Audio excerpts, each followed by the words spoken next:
Assalamualaikum warahmatullahi wabarakatuh. Hello everyone, perkenalkan nama saya Salafia Zahra Fauzia, NIM 11920202112. Saya dari jurusan Pendidikan Agama Islam kelas 5E UIN Sunan Gunung Jati Bandung. Nah, pada kesempatan kali ini saya akan membahas mengenai media pembelajaran. Nah, teman-teman, pada kesempatan kali ini saya membagi menjadi beberapa pembahasan, yang mana yang pertama, pengertian media pembelajaran, yang kedua, fungsi media pembelajaran, yang ketiga, jenis-jenis media pembelajaran, dan yang terakhir, bagaimana caranya kita mengembangkan media pembelajaran. Nah, sangat menarik ya, oleh karena itu, yuk simak pembahasannya. Nah, langsung saja kita masuk ke pembahasan yang pertama, yaitu pengertian media pembelajaran. Media secara etimologis berasal dari bahasa Latin, yaitu medio atau medius, yang merupakan bentuk jamak dari kata medium, yang berarti pengantar atau perantara.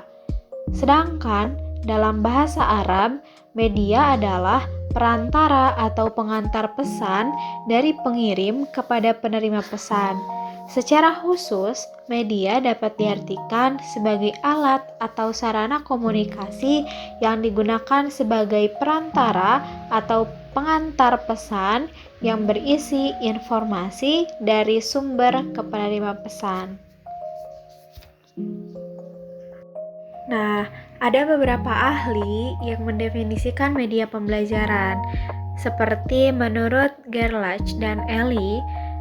Mereka mengemukakan bahwa media apabila dipahami secara garis besar adalah manusia, materi atau kejadian yang membangun kondisi yang membuat siswa mampu memperoleh pengetahuan, keterampilan, atau sikap, sehingga guru, buku teks, dan lingkungan sekolah merupakan media.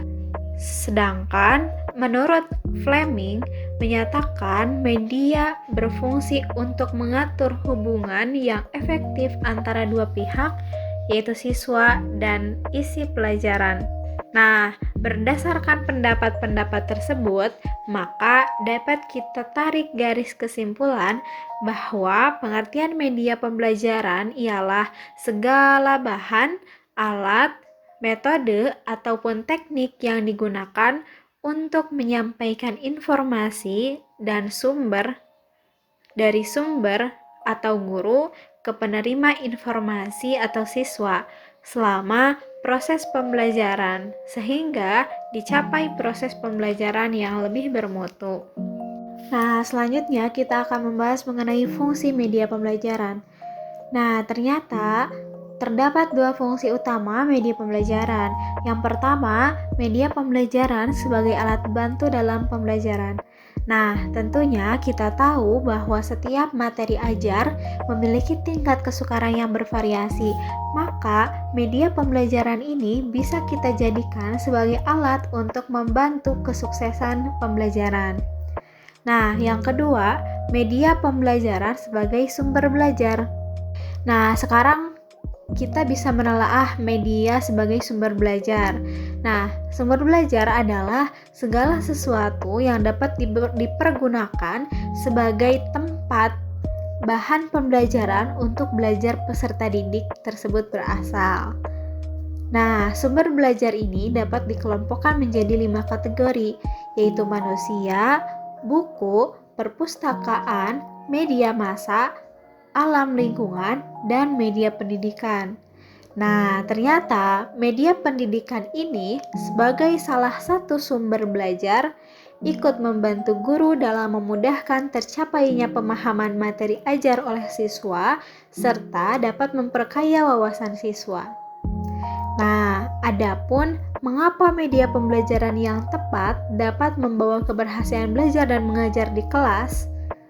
Nah, ternyata ada yang merumuskan 3 fungsi dari media pembelajaran.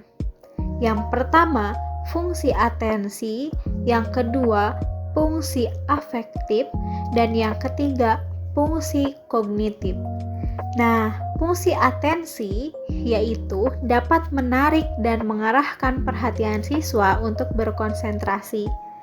Sedangkan fungsi afektif yaitu dapat menggugah emosi dan sikap siswa.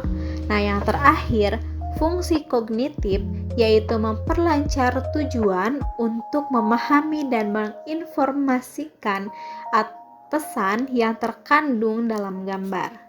Nah, itulah beberapa fungsi dari media pembelajaran. Selanjutnya, kita akan membahas mengenai jenis-jenis media pembelajaran.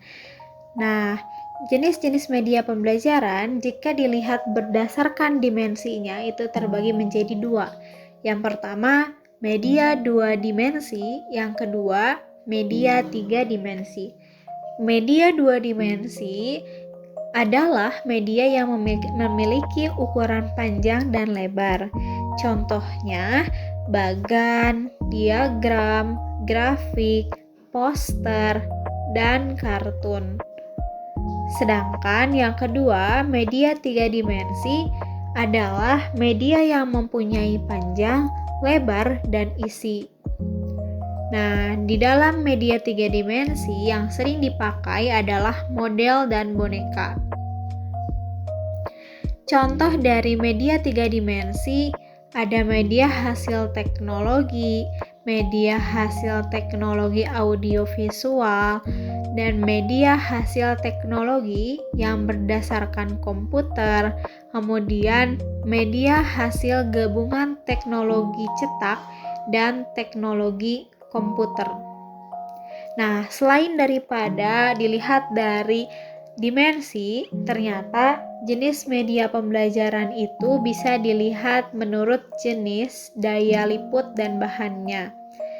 Nah, jika kita lihat berdasarkan jenisnya, media terbagi menjadi beberapa bagian, seperti media auditif, media visual, media audiovisual. Nah, sedangkan berdasarkan daya liputnya, media terbagi menjadi 3. Yang pertama, media dengan daya liput luas dan serentak. Yang kedua, media dengan daya liput terbatas oleh ruang dan tempat. Yang ketiga, media untuk pembelajaran individual. Nah, yang terakhir, kalau kita lihat media pembelajaran berdasarkan bahannya, media terbagi menjadi 2, yaitu media sederhana, yang mana media ini bahan dasarnya mudah diperoleh. Nah, yang kedua, media kompleks, artinya media ini adalah media yang bahan dasarnya kompleks, sulit didapat, serta mahal harganya. Nah, pembahasan yang terakhir yaitu bagaimana caranya kita mengembangkan media pembelajaran. Secara garis besar, kegiatan pengembangan media pembelajaran terdiri atas 3 langkah besar yang harus dilalui, yaitu kegiatan perencanaan, produksi, dan penilaian.